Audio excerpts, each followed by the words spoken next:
ouais. Et oui, voilà. Faut qu'on fasse un contrat. Hein. Ouais. C'est combien que je touche? Oh là, un maximum. On partage avec le groupe. Oui. Tout le monde sera filmé. Oui. Et après, on aura un bon verre de whisky ensemble. On fait ça? Allez. C'est parti? C'est parti.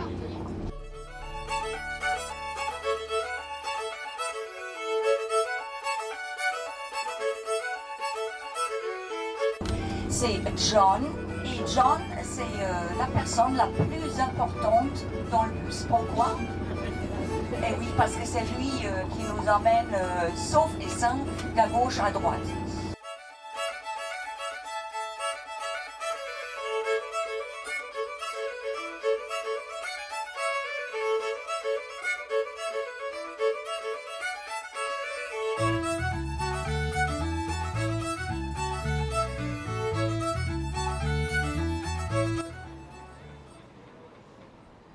La cathédrale Saint-Mongo est un monument historique situé dans la ville de Glasgow. Elle est dédiée à Saint Cantigerne, plus connu sous le nom de Saint Mongo, le saint patron de la ville.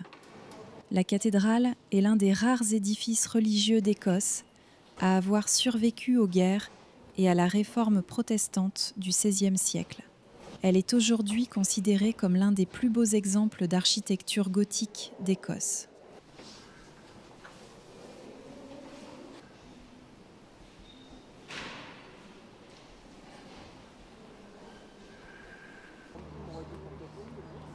La nécropole de Glasgow est un cimetière victorien situé sur une colline à proximité de la cathédrale. Elle a été créée en 1832 et accueille aujourd'hui plus de 50 000 sépultures. Les visiteurs peuvent se promener dans la nécropole et admirer les nombreux monuments funéraires, dont certains sont de véritables œuvres d'art.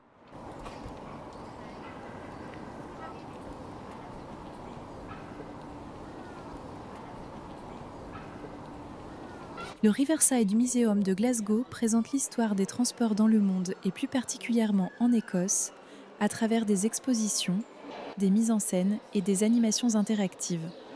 Très impressionnant par sa taille gigantesque, le musée conçu par l'architecte Zaha Hadid a une superficie de 10 000 mètres carrés, dont 7 000 sont consacrés aux salles d'exposition. Il évoque tantôt une gare, des embouchures de rames de métro ou les chantiers navals de Glasgow.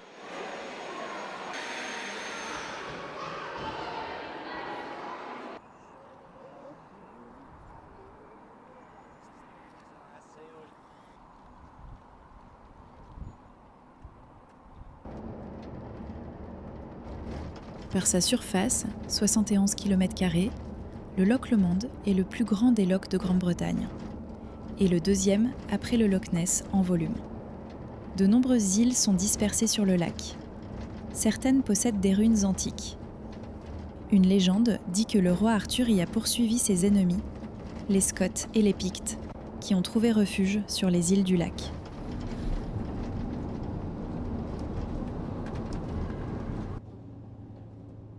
La montagne la plus haute en Écosse, c'est Ben Nevis. Il mesure 1350 mètres de haut.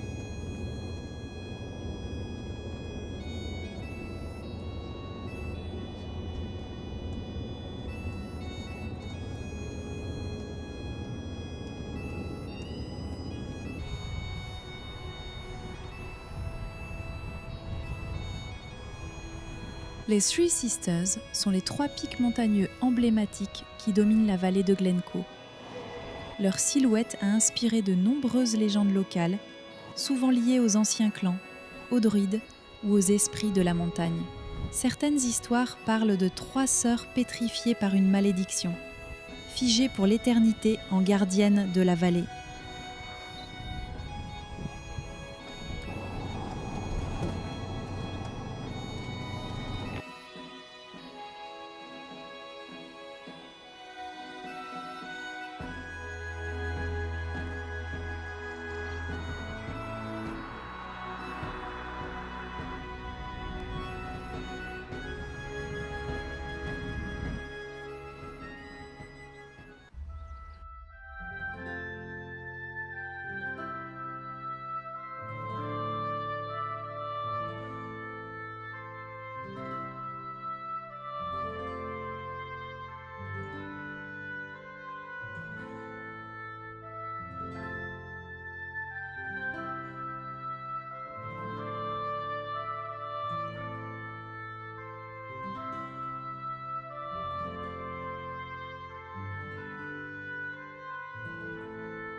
Après un très court arrêt au viaduc de Glenfinnan, où nous aurions pu apercevoir le train d'Harry Potter,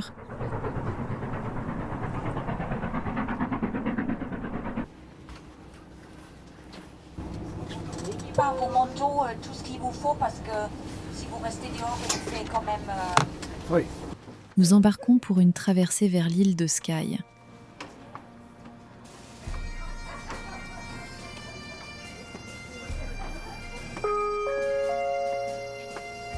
May I have your attention, please, everyone? Welcome on board this Caledonian Victory vessel. Your safety is our highest priority, and therefore we ask you to please listen carefully to the following safety information.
Nous allons voir une statue en bronze du professeur Norman Collie, 1859 à 1942, debout, et du crofter John Mackenzie, 1856 à 1933, assis, sur une base en drava.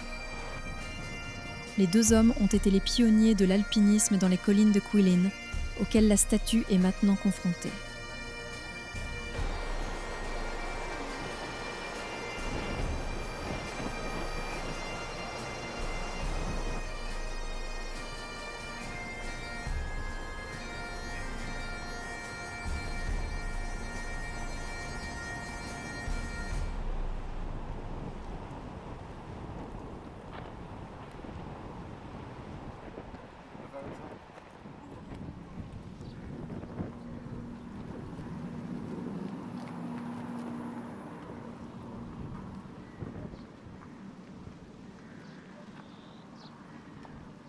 Portrait.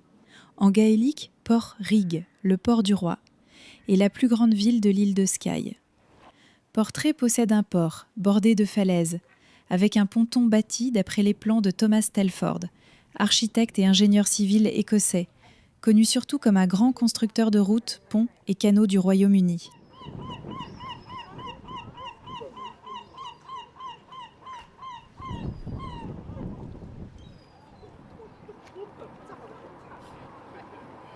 Ellindonan est avant tout une île d'un demi-hectare reliée à l'île de Skye par un pont en arche de pierre. Elle est occupée dans sa partie méridionale par un château fort du début du XIIIe siècle qui avait un rôle défensif tant dans les attaques de Vikings que dans les luttes entre clans.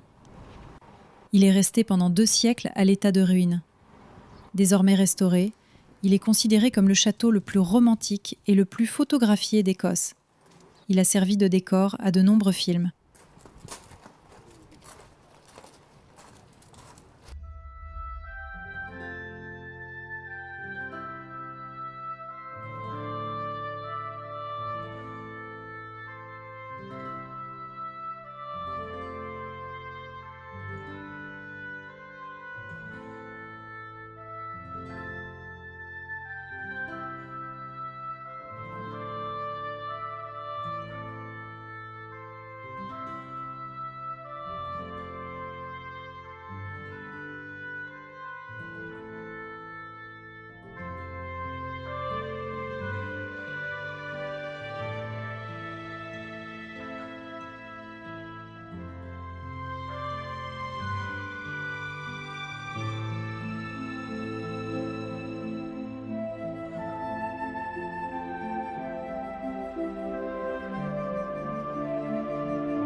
Le mémorial des commandos est un monument classé situé à Lochaber en Écosse, dédié aux hommes des premières forces commando britanniques, levées pendant la Seconde Guerre mondiale. Il surplombe les zones d'entraînement du dépôt d'entraînement des commandos établi en 1942 au château d'Acknacarry. Inauguré en 1952 par la reine-mère, c'est l'un des monuments les plus célèbres d'Écosse. Le château d'Urquhart est un château en ruine, situé sur les berges du Loch Ness, en Écosse. Fondé à l'emplacement d'une forteresse du Haut Moyen-Âge, le château d'Urquhart est édifié du XIIIe au XVIe siècle. Après avoir changé à plusieurs reprises de main durant les guerres d'indépendance de l'Écosse du XIVe siècle, il devient un château royal et subit plusieurs attaques. Les défenses du château sont renforcées au XVIe siècle, mais il est abandonné dès le milieu du XVIIe siècle, puis partiellement détruit en 1692 pour éviter son utilisation par les forces jacobites. Ce qu'il reste du château commence alors à tomber en ruine. Au XXe siècle, il est placé sous la protection de l'État et ouvert au public.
Slowly.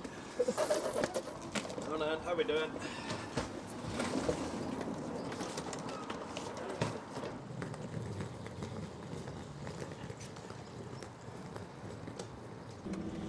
Alors, j'ai déjà entendu que quelques-uns ont fait la Java hier.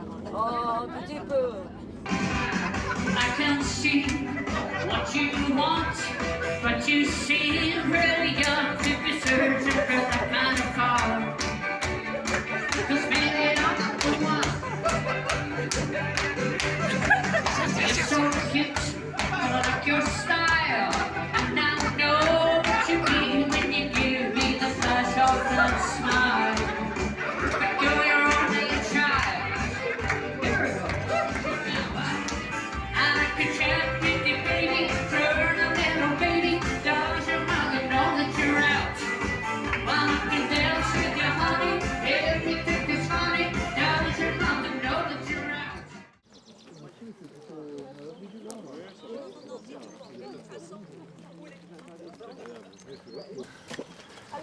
Bienvenue. Bienvenue. J'espère que vous pouvez m'entendre. Oui. Et aussi, excusez mon français, c'est pas Non, très non, bon. c'est bon, mais c'est bon. C'est très bien. Alors, le jardin de Embrieux est ici sur le plan et vous avez aussi un plan avec quelques mots en français. Sur le plan, nous sommes ici. Le jardin de surface 22 hectares et c'est à peu près 1 kilomètre pour aller d'ici, le Welcome Hub, l'accueil, jusqu'au but ici.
Ullapool a été fondé en 1788 en tant que port pour la pêche au hareng et construit par Thomas Telford sur la berge est du Loch Broom.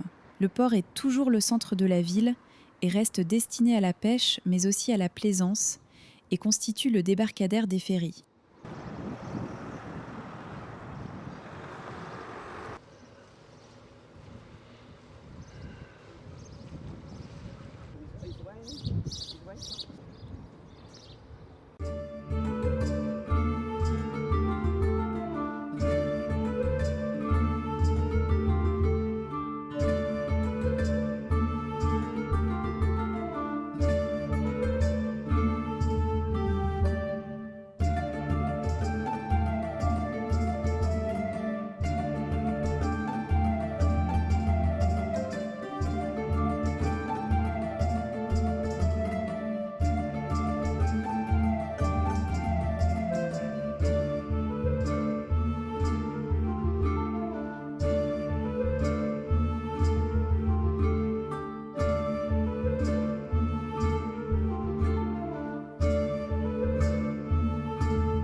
Les ruines du château d'Ardreg se dressent, tout au loin, sur un promontoire rocheux avançant dans le Loch Assynt.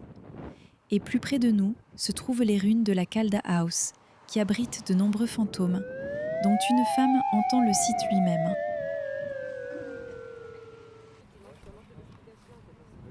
Un bref arrêt devant le pont de Kilescu, qui enjambe le détroit Kaolas-Kuman.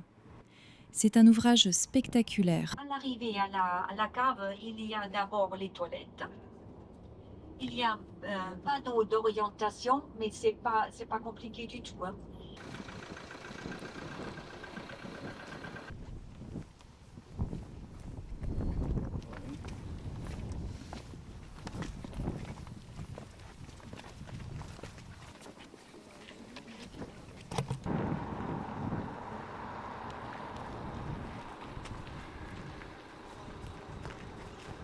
Donc vous allez visiter la cave autant que vous voulez, le temps que vous voulez. Et ensuite, c'est préférable donc de remonter à droite et non pas reprendre le même chemin. C'était les morts là. Oui, non, vous prenez à gauche. C'est par là? Oui.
Bonjour, monsieur.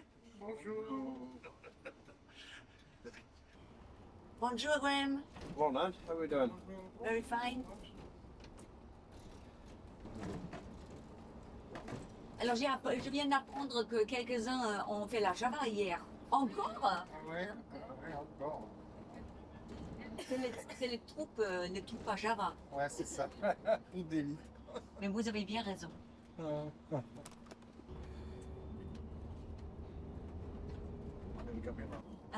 On repart maintenant vers l'est, nord-est de l'Écosse.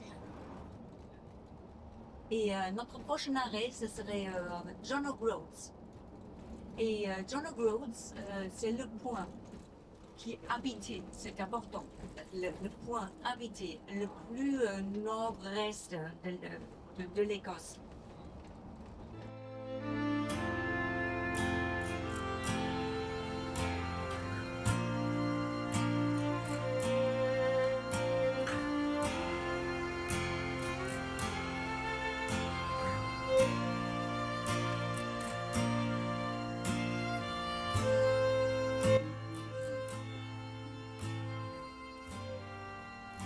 Et le temps est très très très bien. On fait des photos, c'est fantastique.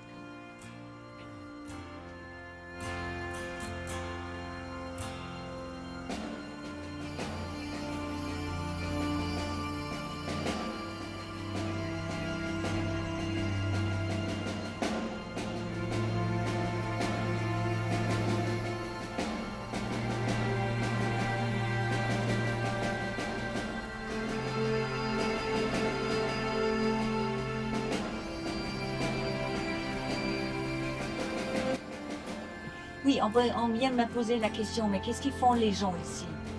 La réponse que j'ai donnée, ils font la même chose qu'en France. Il y a des régions bien désertes en France, pareil. Alors, bien sûr, c'est un travail saisonnier, c'est-à-dire les maisons. Il y a pas mal de maisons qui sont louées juste pour les touristes, et eux, ils viennent à partir du mois d'avril jusqu'à octobre, donc même novembre, début novembre. Mais à partir de novembre, on peut dire la saison est over. Et il n'y a plus de saison. Il y a peut-être quelques-uns qui viennent, mais pas beaucoup. Alors les gens qui habitent ici, ils ont leur occupation aussi. Hein. Vous voyez, il y a très peu de... Il y a une ferme par ici et par là. C'est des gens qui ont toujours vécu dans la solitude.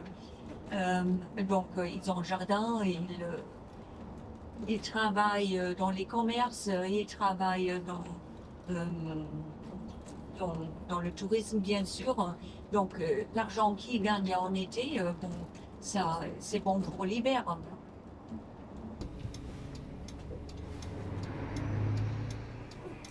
Oui, les stagecoach, les bus jaunes, ils relient les villages et les villes. C'est les bus publics.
Et on repart à 1h.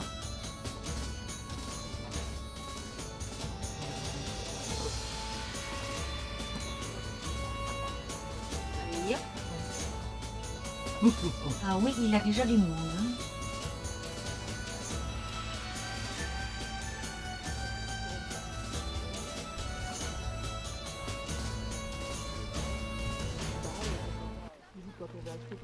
Le château de Donrobin est le plus au nord des grandes maisons d'Écosse et le plus grand dans les Highlands du Nord avec 189 chambres. Le château de Donrobin est également l'une des plus anciennes maisons continuellement habitées de Grande-Bretagne, datant du début des années 1300, qui abrite les comtes et plus tard les ducs de Sutherland. Le château, qui ressemble à un château français avec ses flèches coniques imposantes, a été réaménagé dans les années 1850 par l'architecte Sir Charles Barry, y compris les jardins, basés sur ceux de Versailles.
Alors, ce petit château, ça vous a plu?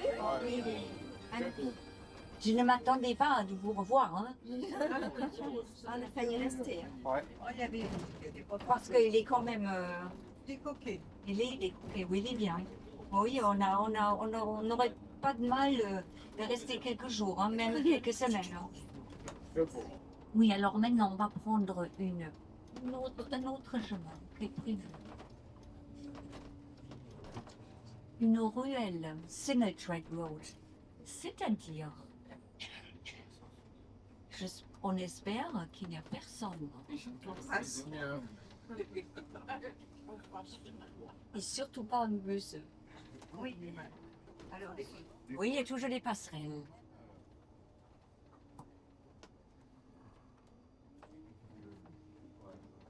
Oui. Alors, on m'a été reporté qu'il y a quelques-uns qui voudraient manger traditionnel, de façon traditionnelle, n'est-ce pas? Oui. Donc, demain, dans votre programme, vous regardez bien parce que dans le mien, il n'y a pas de dîner. Donc, on a juste le ah oui, dîner. bread and breakfast. So, demain soir, vous êtes libre enfin pour manger ce que vous avez de la bonne cuisine. De manger ce que vous avez envie de manger. Des haggis, du mouton, de la bonne viande Angus. Donc ça c'est la meilleure viande, le bœuf en Écosse.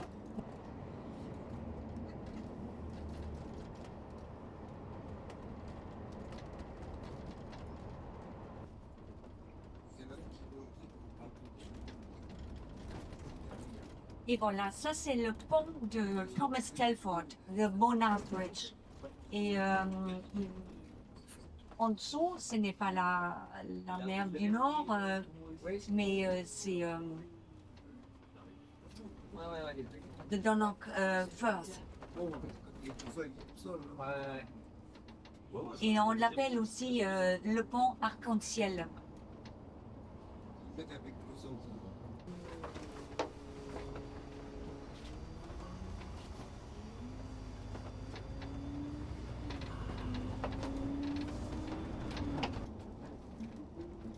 Et toujours un petit plan comme point de repère.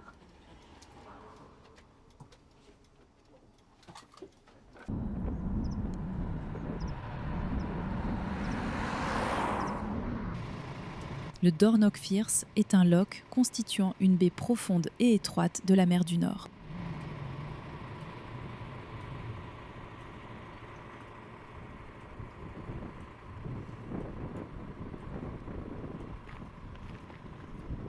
La route que nous empruntons est, en cette saison, bordée de chaque côté de genêts d'Angleterre. Il est repérable à ces petites fleurs jaune vif qui, d'avril à juin, tranchent sur ses feuilles vert foncé.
Ah oui, ça marche mieux.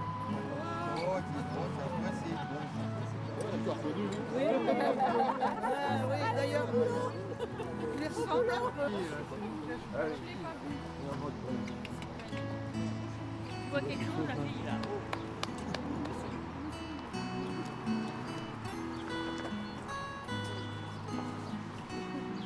Oh, t'es toute douce. Tu vois quelque chose avec ta frange? Je crois pas.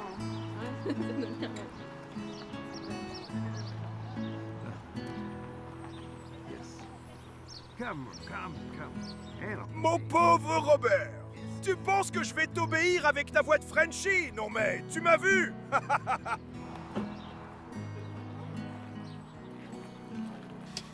Et c'est parti, monsieur le régisseur. Au cœur de Black Isle, près d'Inverness, se trouve la maison de The Singleton, whisky produit par la distillerie Glen Ord. La visite complète de la distillerie se concentrera sur l'art de la fabrication du whisky et l'artisanat de la distillation, et bien sûr, en fin de visite, par une dégustation très attendue. Okay, guys. So, in the last room, we had this, the crushed up barley. We did wet, dry, wet, dry.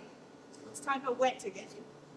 So now we take 12 tons and we put it in this.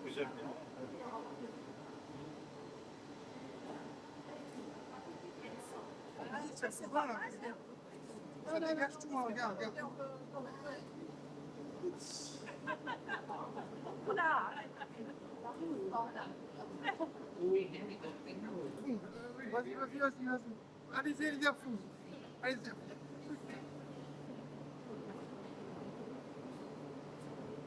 Okay, guys, pick up the machines for a little bit. So, as you saw, this is where we're making beer. And we do that using stills and a process of distillation. We take our alcohol and we put it in the first one and it boils up close to 100 degrees. And the alcohol comes up over the arm and down the condenser. At the bottom, we have an alcohol that's 30% alcohol. So we still need to get it up one more time. So we put it into the second still, the spirit still. And temperature here, a little bit lower, about 87 degrees. And the alcohol comes up, over and down. But it comes through at different speeds. The first half an hour is high, high, high alcohol. And it has bad things in it. It's not good for us. So we have to cut that away. We need the alcohol in the middle section. So in Scotland, you refer to this as the head, the heart, and the tails. The head, we don't want. The tails, we don't want. They're too low. We want the heart, which is about 66% alcohol. But we can take the head and the tails and we mix them together and then we send them back to the first still and they get mixed around and then they come through, up, and then we get more heart.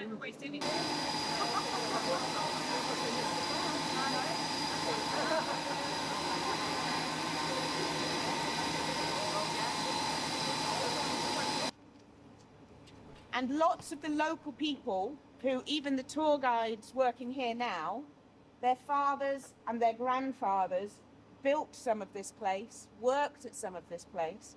So everybody is like a big community that works together in whiskey. These, they look a little bit Chinese. Yes. And that's from the 1800s. You know, in the UK, we like to travel to the rest of the world, steal all their good ideas and bring them back here. Well, this was one good idea. This is where they used to do the thing with the barley, drying out the barley with the smoke. And these were a perfect invention for bringing the smoke up and out quickly. There's a whiskey called Monkey Shoulder. Have you heard of Monkey Shoulder whiskey? When the barley used to be laid on the floor, now we have machines that turn it over. But back then, you had to have a guy who just dug and dug like that. And you'd end up with an injury of your shoulder where it hung down like this. And so you'd be called Monkey Shoulder. Oh, d'accord. Yes. So now we go to the warehouse where we store the whiskey in the casks.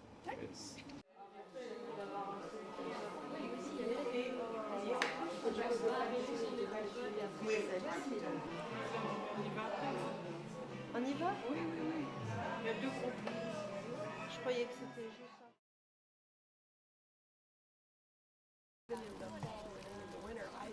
Oh, it's not, like, it's not even cold yet. Le 16 avril 1746, la dernière insurrection jacobite atteint son paroxysme brutal.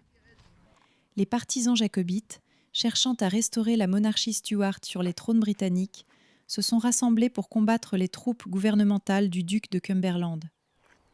Ce fut la dernière bataille rangée sur le sol britannique, et en moins d'une heure, environ 1500 hommes furent tués, dont plus de 1000 jacobites. La visite à Culloden est une expérience poignante. Des pierres tombales marquent les tombes de centaines de membres de clans qui ont donné leur vie pour la cause jacobite. Un cairn commémoratif de 6 mètres de haut rend hommage aux morts.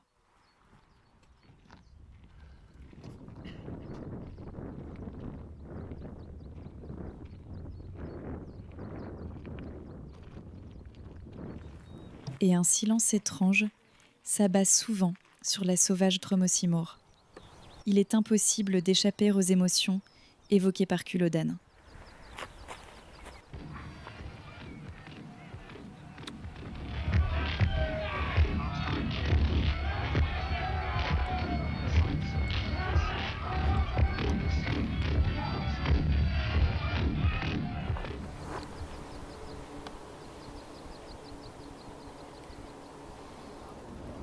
Et ça, c'est notre cathédrale.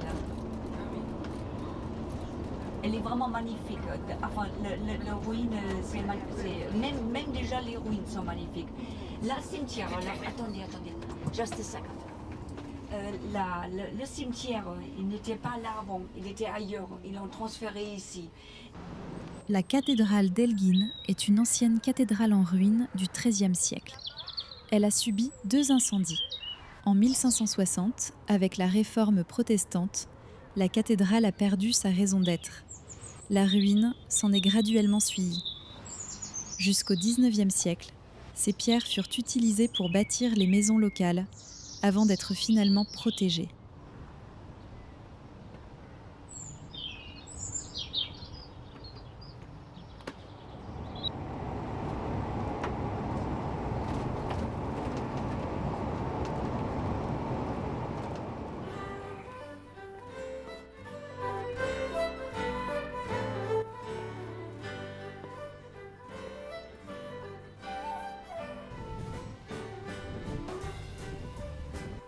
L'université d'Aberdeen est une université britannique fondée en 1494. Elle est ainsi la 3e plus ancienne université d'Écosse.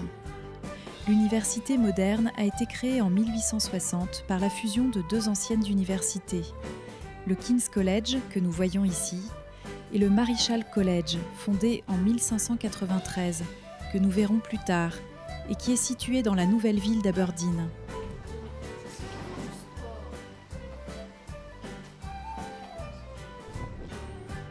L'université d'Aberdeen possède une grande communauté d'étudiants internationaux, venus de 120 pays différents. Avec plus de 650 diplômes de premier cycle, l'université jouit d'une excellente réputation académique et ses laboratoires de recherche sont reconnus dans le monde entier pour leur qualité. 5 lauréats d'un prix Nobel sont associés à l'université.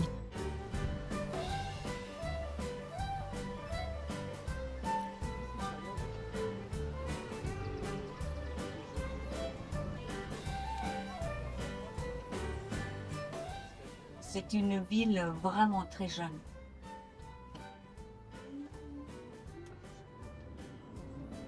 Là en face, c'était à l'époque c'était une église, ce n'est plus. C'est maintenant Aberdeen Art Center. Donc c'est surtout pour les arts de performance. À gauche, vous voyez bien, ça c'est le Market Cross. Vous voyez d'abord le Salvation Tower, ça c'est pour les gens pauvres, la tour, le bâtiment avec la tour et le Market Cross. Et ce Market Cross, il n'y en a que 2 en Écosse qui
Le château de Dunotar est une forteresse médiévale en ruine, construite sur un éperon rocheux.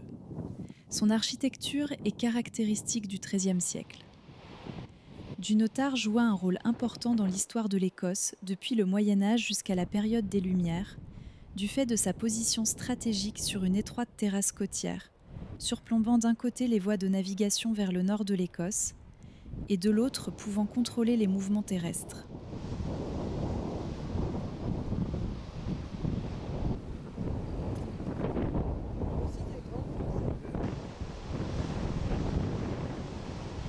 La porte principale est construite dans une fente du rocher, d'où les attaquants pouvaient être agressés par les défenseurs de toutes les directions. Les falaises et promontoires rocheux qui forment la côte sur des kilomètres au nord et au sud offrent un habitat à des milliers d'oiseaux.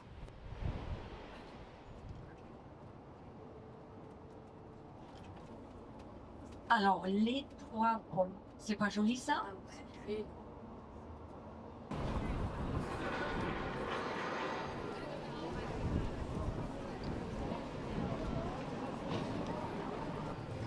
Construite en 1120, la cathédrale Saint-Gilles était au départ un lieu de culte catholique. Elle devient un symbole du presbytérianisme en 1560 et acquiert son statut de cathédrale en 1630, bien qu'elle abritât un évêché pour 31 ans seulement. Son style gothique actuel date du XVe siècle, suite à sa reconstruction après l'incendie qui embrasa Édimbourg en 1385. La cathédrale est majestueuse à l'extérieur comme à l'intérieur. Lorsque l'on entre dans la nef, on est envoûté par la solennité du lieu et par la beauté du chœur. Les voûtes, les murs et la chaire en marbre sont mis en lumière par de magnifiques vitraux héraldiques composés d'armoiries. Précieux et raffinés, ils ont été construits au début du XXe siècle.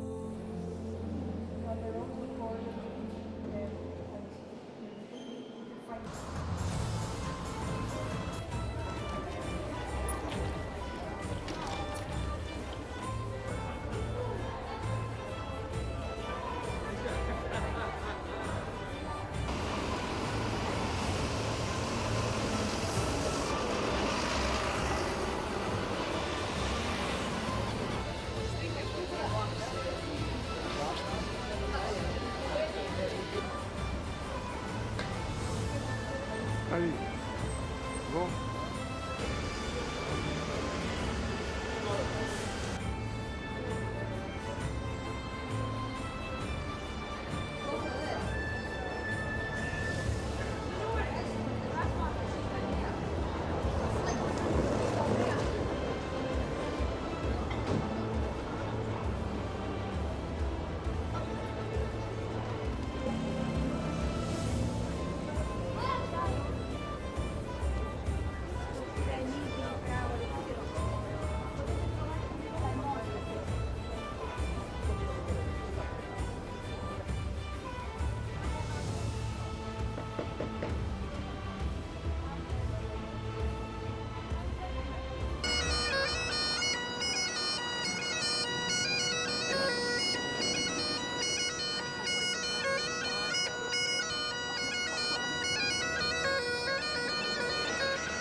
Allez, tu bouges.